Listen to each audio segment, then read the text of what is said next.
सीतापुर गांव में मुकेश अपने परिवार के साथ रहता था। उसके 2 बच्चे थे, रूपा और मुन्ना। उसकी पत्नी का नाम आशा था। मुकेश एक सेठ के यहाँ खेती करता और उसी से उसका गुजारा होता। मुकेश की बूढ़ी माँ भी उनके साथ रहती थी। उनका नाम अम्बा था। एक दिन सुबह, आशा मैं खेत में जा रहा हूँ और लौटते समय ना घर का राशन भी लेता ही आऊंगा। हाँ ठीक है, आप ले आना। उस दिन मुकेश शाम तक घर नहीं लौटा। आशा और बाकी सब बहुत परेशान थे। फिर कुछ देर बाद पता चला कि खेतों में काम करते समय मुकेश की तबीयत बहुत खराब हो गई और उसे वो लोग अस्पताल ले गए थे। बच्चों, तुम दादी के साथ घर पर ही रहना, मुझे अस्पताल जाना होगा। हाँ बेटी, जरा जल्दी जा, पता नहीं किस हाल में होगा मेरा बेटा। यहाँ की चिंता मत कर। आशा अस्पताल पहुँचती है और वहाँ जाकर डॉक्टर से पता चलता है कि मुकेश को लकवा आ गया और अब वो चल फिर नहीं सकता था। हे भगवान, ये क्या हो गया? अब हम क्या करेंगे? ऐसा बोलकर आशा रोने लगती है और अपने पति को घर लेकर आ जाती है। बेटी, क्या हुआ मेरे बेटे को? हाँ माँ, बताओ ना। माँ जी, आपके बेटे को लकवा आ गया है, अब वो कोई काम नहीं कर सकते। सब लोग आशा की बात सुनकर दुखी हो जाते हैं और रोने लगते हैं। हे भगवान, ये क्या दिन दिखा रहा है मुझे? मेरी जाने की उम्र में मेरे बेटे को अपाहिज बना दिया। इसी तरह दिन बीतने लगते हैं। आशा और उसके बच्चे जी जान से मुकेश की सेवा करते हैं। माँ जी, इनके इलाज में हमारे सारे पैसे खत्म हो गए। अब तो राशन लाने के लिए भी कुछ नहीं बचा है। अब हम क्या करेंगे? बेटी, अब तू ही कुछ कर सकती है। क्या मुझे कोई काम नहीं मिल सकता क्या? माँ जी, अगर मैं कोई काम करने घर से बाहर गई तो यहाँ इनका और आपका ध्यान कौन रखेगा? घर के बाकी काम किस तरह हो पाएंगे, समझ नहीं आ रहा। ये बात भी तुम बिल्कुल सही कह रही हो बेटी। आशा बहुत दुखी थी और वो भगवान के सामने बैठकर रोने लगती है। हे भगवान, ये सब क्यों हो रहा है हमारे जीवन में? अब मैं इन सब का पालन पोषण कैसे करूंगी? कहां से इन छोटे छोटे बच्चों का पेट भर पाऊंगी? अब आप ही कुछ करो भगवान, मेरी मदद करो। आपको हमारी मदद करनी ही होगी। आशा दुखी होकर रसोई में खाना बनाने जाती है। थोड़ा सा राशन जो बचा था उससे वो थोड़ा सा खाना बना देती है। बच्चों, आओ खाना खा लो। आज बहुत थोड़ा खाना है, इसी में काम चलाना पड़ेगा। माँ, आप परेशान मत हो, वैसे भी हमें ज्यादा भूख नहीं है। आशा सभी को खाना खिलाने के बाद थोड़ा सा जो बचा था वो थाली में लेकर बैठती है और तभी बाहर से आवाज आती है। अरे कोई है क्या? ओ बेटी, सुन तो जरा, कुछ खाने को दे दे, बहुत भूख लगी है। माँ जी, मेरे पास इससे ज्यादा कुछ नहीं, बस यही है, इसे आप खा ले।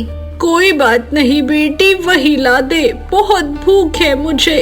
आशा ने जो थाली अपने लिए लगाई थी उसे ले जाकर वो उस बूढ़ी माँ को दे देती है। बेटी, खाना तो बहुत ही अच्छा है, तुम्हारे हाथ में तो माँ अन्नपूर्णा का आशीर्वाद है। भगवान तुम्हें हमेशा खुश रखे, तुमने मुझ भूखी को खाना खिला दिया। माँ जी, भगवान करे कि आपका दिया आशीर्वाद सफल हो जाए, मुझे इसकी बहुत जरूरत है।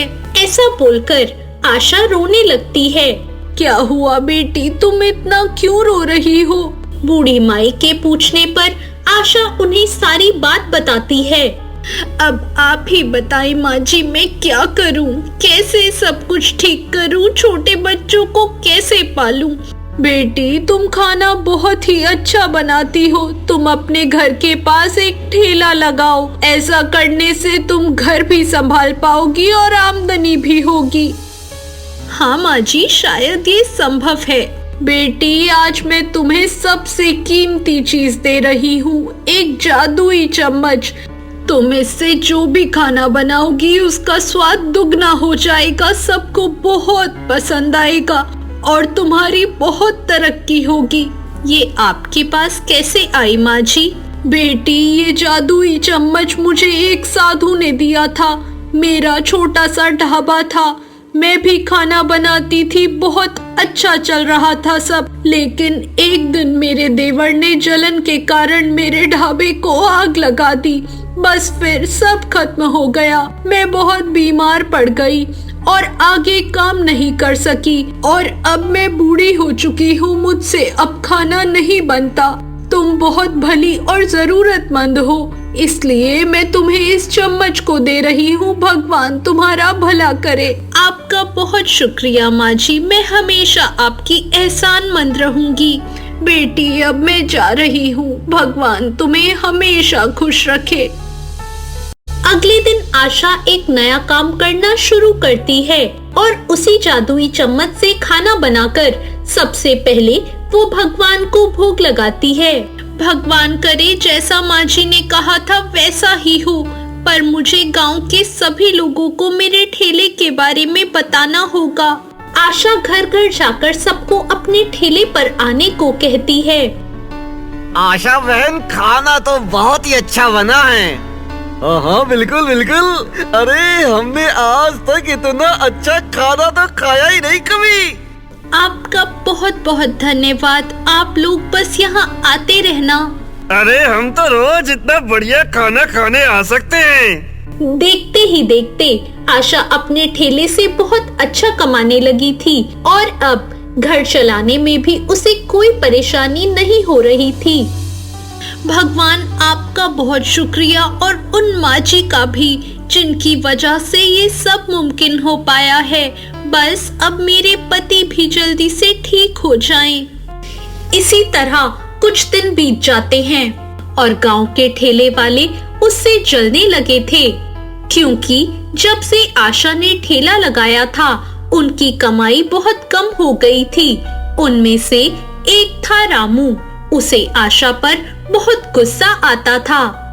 आज तुम्हें हर हाल में इस आशा का काम बंद करा के ही रहूंगा। आज बस किसी तरह से ये पता चल जाए कि आशा अपने खाने में मिलाती क्या है। उस दिन चुपके से रामू आशा को खाना बनाते देखता है। अरे ये तो बिल्कुल ही साधारण तरीके से अपना खाना बना रही है। वही मसाले, वही नमक, सब कुछ तो वही है। फिर क्या खास बात है खाने में? तभी रामू की नजर आशा की जादुई चम्मच पर पड़ती है। अच्छा, तो इस चम्मच में ही कुछ खास बात है, तभी तो आशा ऐसे इतना संभाल कर छुपा कर जा रही है। मुझे इस चम्मच को चुराना होगा। आशा के वहाँ से जाते ही रामू उस चम्मच को चुरा लेता है। अब आएगा मजा। अब मैं इसी चम्मच से खाना बनाऊंगा, फिर सब आशा की जगह मेरे यहाँ आएंगे। अरे मेरी चम्मच कहाँ गई? यही तो रखी थी। अब मैं बाकी खाना कैसे बनाऊंगी? मेरी जादुई चम्मच कहाँ गई? हे भगवान, ये क्या हो गया? अब मैं क्या करूं? कौन चुरा कर ले गया इसे? आशा चम्मच के चोरी होने से दुखी हो जाती है और रोने लगती है और उधर रामू उस चम्मच को पाके बहुत खुश होता है और वो उस चम्मच से खाना बनाने लगता है। पर चोरी का फल कभी अच्छा नहीं होता, इसलिए रामू जो खाना बनाता वो सारा खाना जल जाता और उसमें से बदबू आने लगती। अरे ये क्या हो गया? सारा खाना कैसे जल गया? फिर से बनाता हूँ। रामू फिर से खाना बनाता है पर वो भी जल जाता है और रामू का बहुत नुकसान हो जाता है। ये देखकर रामू रोने लगता है। अरे सारा खाना फिर से जल गया। कितना सारा नुकसान हो गया मेरा। अब क्या होगा? तब रामू की समझ में आती है कि ये सब इस चम्मच की वजह से हो रहा है और ये इस चम्मच को चोरी करने का नतीजा है। अब वो आशा के पास जाता है। आशा बहन, ओ आशा बहन, मुझे माफ कर दो। ये लो तुम्हारी चम्मच, इसे मैंने ही चुराया था, पर मेरा सारा खाना जल गया। ये तुमने सही नहीं किया रामू। आशा बहन, तुम्हारा ठेला अच्छा चलने लगा, इससे ही तो जलन होने लगी थी, इसीलिए मैंने ये चम्मच चुरा ली। मुझे माफ कर दो आशा बहन। रामू को रोता देख आशा को उस पर दया आ जाती है। ठीक है रामू, मैंने तुम्हें माफ कर दिया, पर हमेशा याद रखना, चोरी और दूसरों से जलने से कभी सफलता नहीं मिलती। उसके लिए हमेशा मेहनत करनी पड़ती है। मेहनत का फल ही हमेशा अच्छा मिलता है। तो आपको आज की ये कहानी कैसी लगी, कमेंट करके जरूर बताएं। कहानी अच्छी लगी हो तो लाइक करें और हमारे चैनल को सब्सक्राइब करना ना भूलें। धन्यवाद।